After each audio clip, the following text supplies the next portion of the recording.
Вас вітає український кулінарний ютуб-канал «Кухня як релакс». Як і пісні, так і автентичні українські рецепти не старіють. Вони живуть доти, доки звучать на кухні, в спогадах, у нових інтерпретаціях.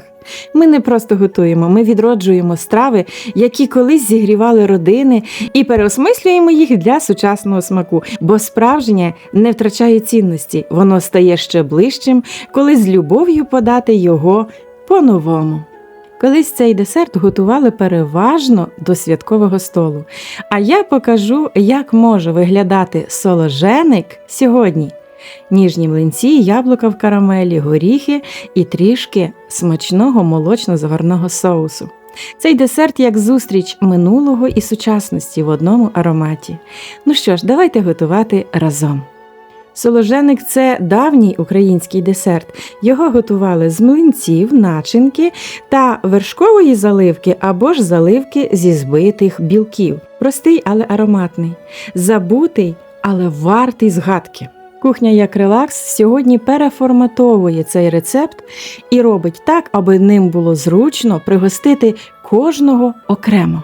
Починаємо з приготування тіста для млинців. Вони мають бути тонкими, дуже еластичними і ніжними, щоб обійняти начинку, як обіймає нас наш дім, коли ми повертаємося з далеких доріг. Всі складники для приготування цього тіста повинні бути кімнатної температури. Тоді тісто буде ніжним і дуже еластичним. Борошно я просіяла відразу і беру стільки, скільки потребує тісто, адже яйця в нас домашні, можуть бути різного розміру, відповідно і борошна потрібно буде більше або ж менше.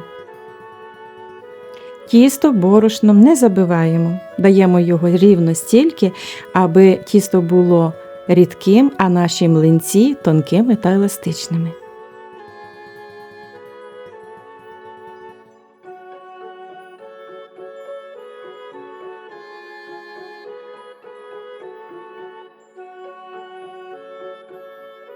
Начинка – карамелізовані яблука з горіхами, смак, який пахне дитинством і теплими затишними вечорами.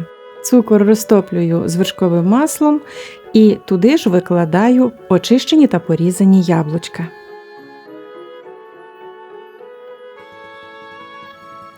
Тісто через короткий проміжок часу стало ще одноріднішим.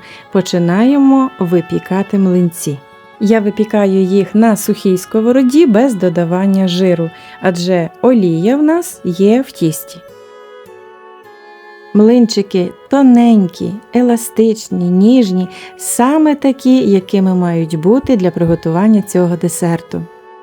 Перші соложеники – це була суміш із пшона, молока, меду, масла й солоду, яку запікали в глиняному горщику. Млинцевий варіант з'явився пізніше, коли почали більше використовувати пшеничне борошно і цукор. Були й інші види соложеників, які робилися з житніх або з гречаних круп, заливалися солодом і медом. Яблука успішно карамелізуються, слідкуйте, аби соку було багато, це дуже важливо для приготування наших соложеничків. Далі готуємо крем-соус, яким будемо заливати соложеники перед тим, як ставити їх в духовку запікатися.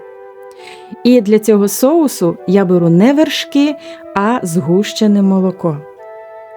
Сире молоко, згущене молоко, один жовток, білок відділяємо, ми можемо його використати десь інде, та 1/3 столової ложки просіяного борошна. Все це маємо перемішати і заварити.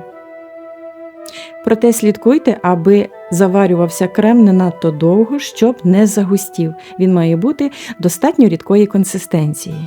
Це дуже смачний крем-соус. Ним можна поливати всі наші улюблені десерти. Пам'ятаєте, в нас на каналі є пиріг по-королівськи. Ми готували його перед минулим Новим роком. Саме для цього пирога ложка соусу буде просто вершиною блаженства. До речі, в різних куточках України до соложеника додавали різноманітні начинки. Яблука з горіхами, вишні, мак, сир з медом, а на Поділлі в начинку давали гарбуз. В наші яблучка карамелізовані ми сьогодні додаємо корицю та смажений арахіс. який я попередньо подрібнила в кавомолці та половину додала до яблук.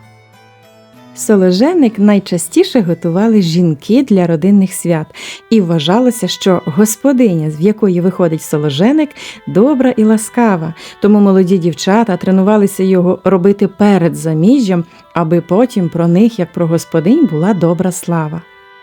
Зізнаюся вам щиро, смак цих новітніх соложеників захоплює з першого шматка, це стає улюбленим нашим десертом. Аби формувати соложеники-мішечки було простіше, використовую ось такий нехитрий спосіб.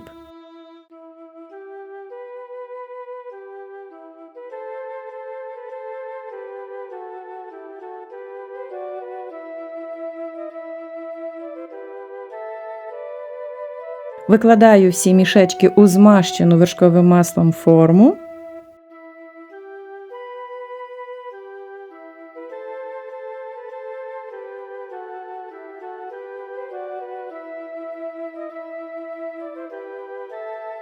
Та поливаю зверху щедро нашим заварним молочним соусом.